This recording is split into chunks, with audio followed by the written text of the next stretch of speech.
In the name of Allah, the Gracious, the Merciful. Praise be to Allah, who revealed the book to his servant, and allowed in it no distortion.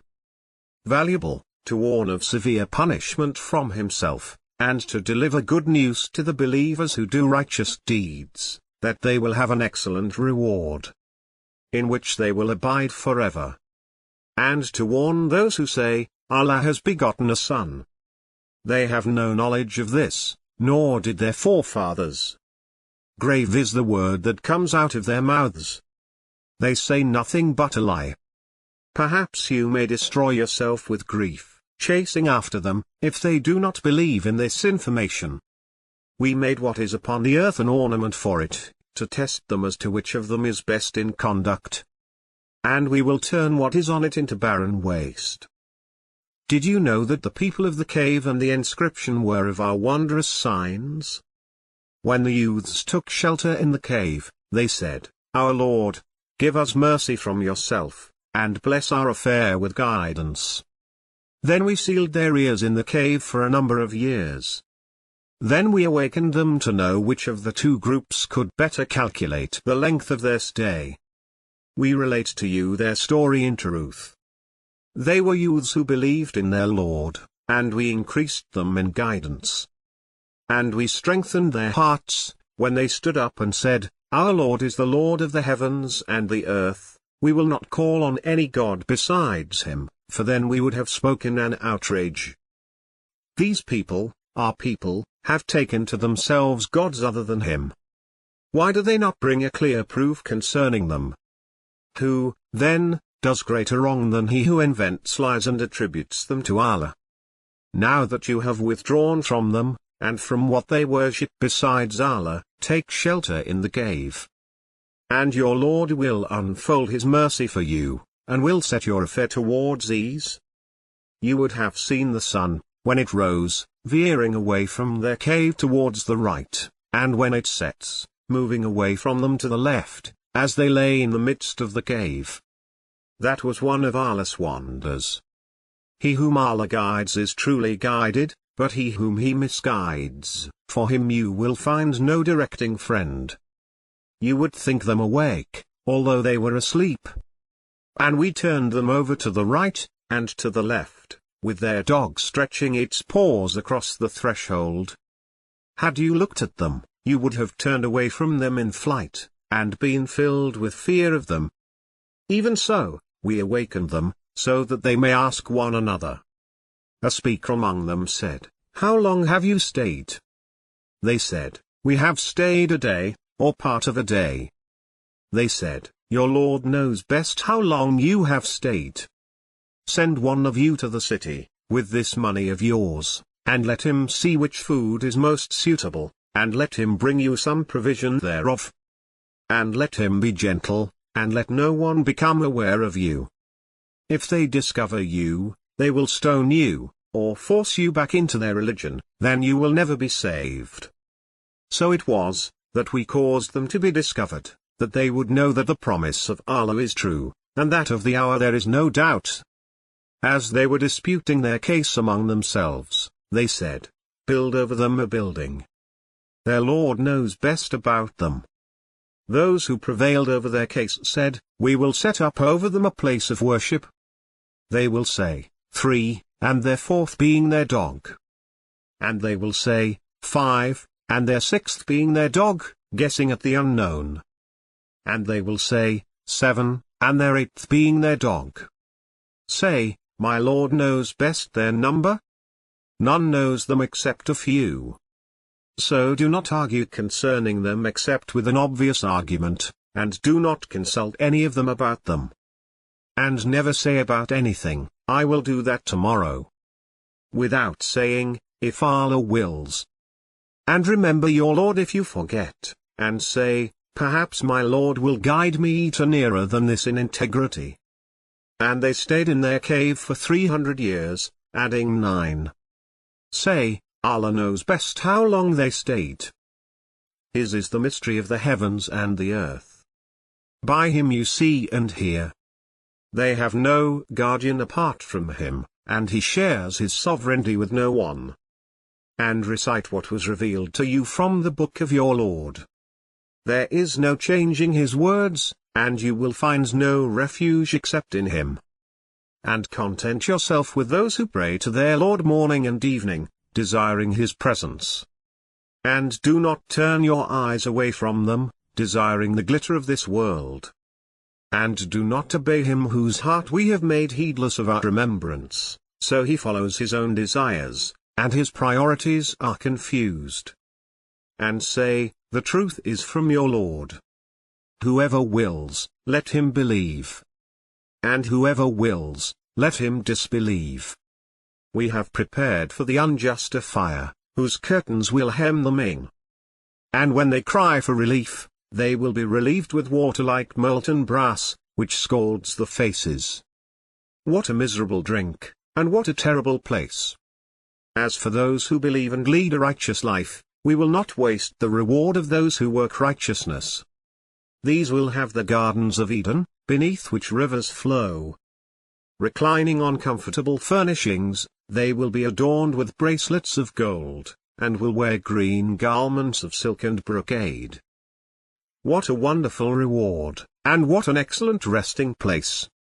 And cite for them the parable of two men. To one of them we gave 2 gardens of vine, and we surrounded them with palm trees, and we placed between them crops.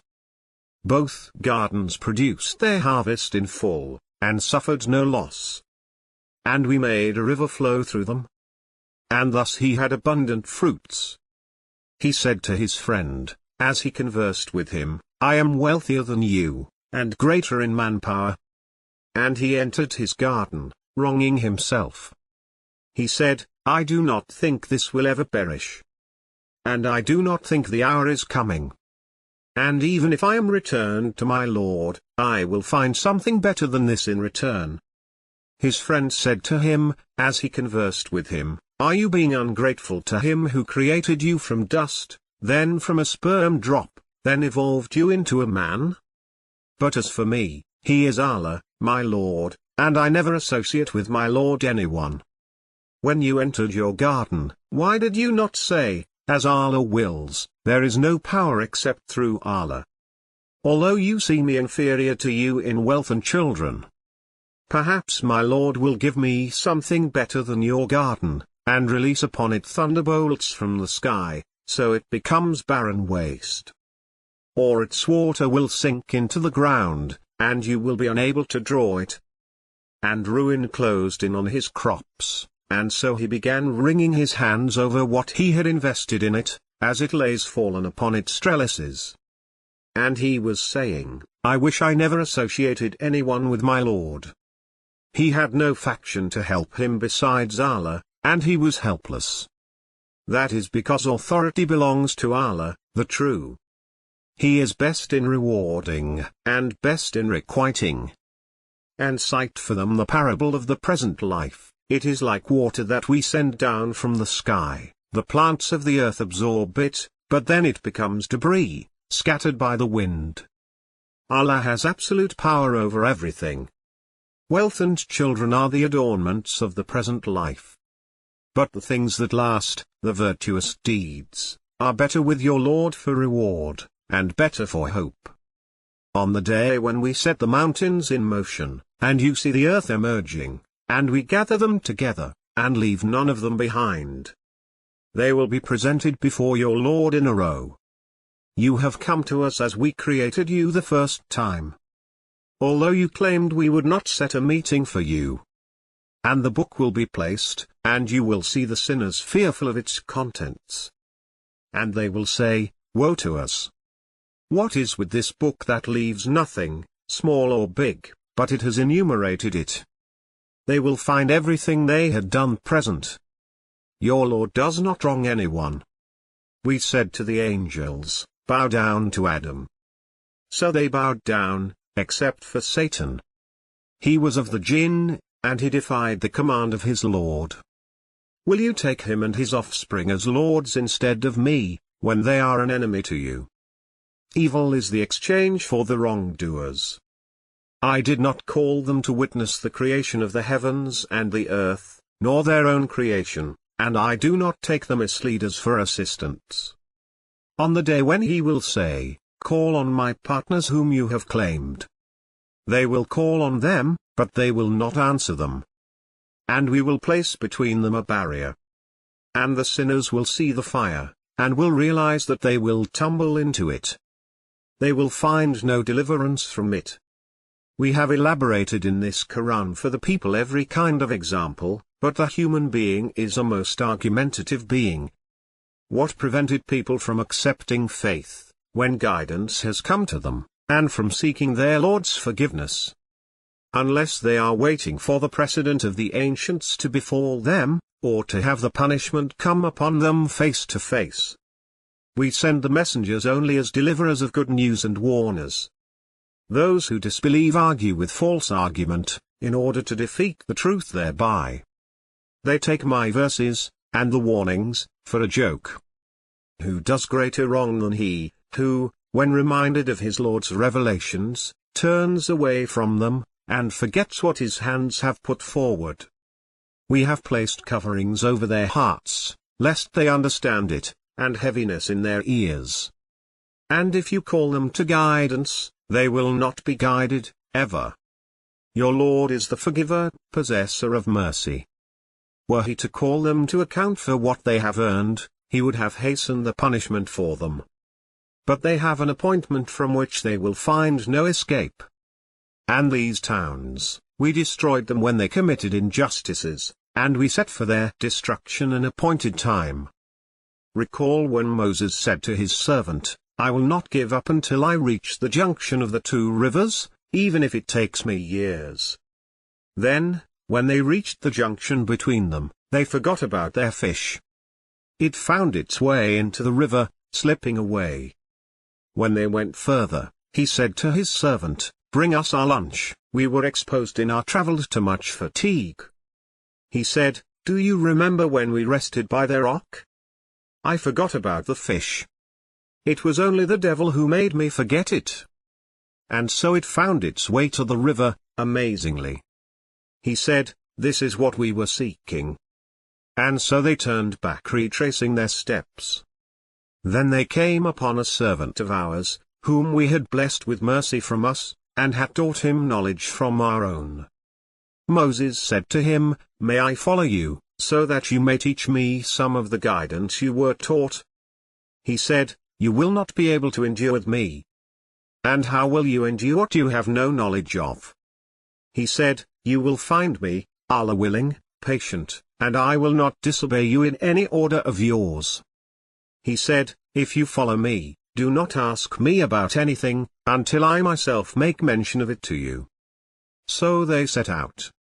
Until, when they had boarded the boat, he holed it. He said, "Did you hole it, to drown its passengers? You have done something awful." He said, "Did I not tell you that you will not be able to endure with me?" He said, "Do not rebuke me for forgetting, and do not make my course difficult for me." Then they set out. Until, when they encountered a boy, he killed him. He said, "Did you kill a pure soul, who killed no one? You have done something terrible." He said, "Did I not tell you that you will not be able to endure with me?" He said, "If I ask you about anything after this, then do not keep company with me. You have received excuses from me." So they set out. Until, when they reached the people of a town, they asked them for food, but they refused to offer them hospitality. Though they found a wall about to collapse, and he repaired it. He said, "If you wanted, you could have obtained a payment for it." He said, "This is the parting between you and me. I will tell you the interpretation of what you were unable to endure. As for the boat, it belonged to paupers working at sea. I wanted to damage it because there was a king coming after them, seizing every boat by force. As for the boy, his parents were believers, and we feared he would overwhelm them with oppression and disbelief. So we wanted their Lord to replace him with someone better in purity, and closer to mercy.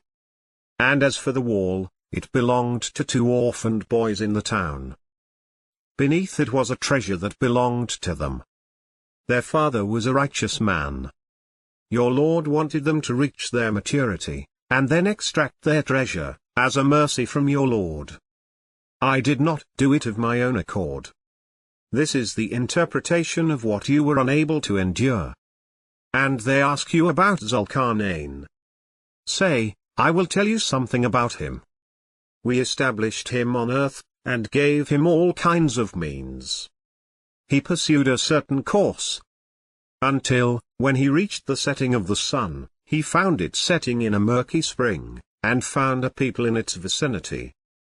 We said, O Dhul-Qarnayn, you may either inflict a penalty, or else treat them kindly.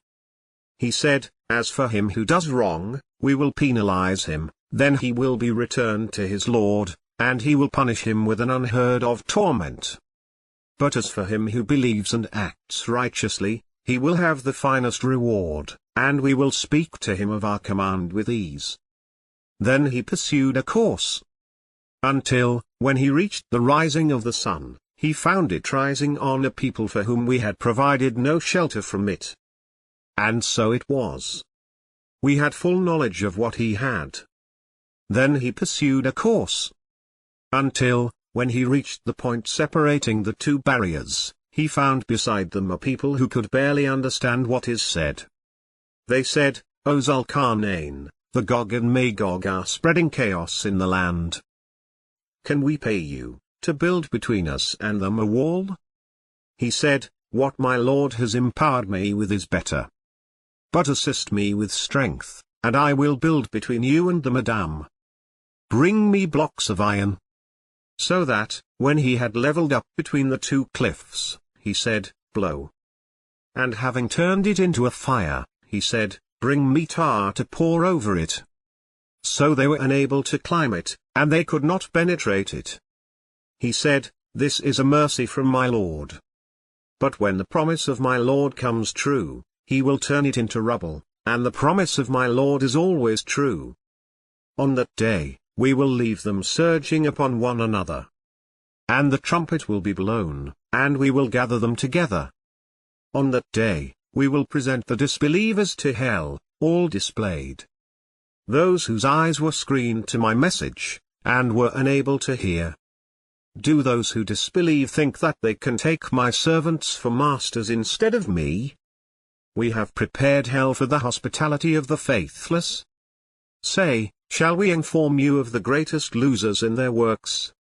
Those whose efforts in this world are misguided, while they assume that they are doing well.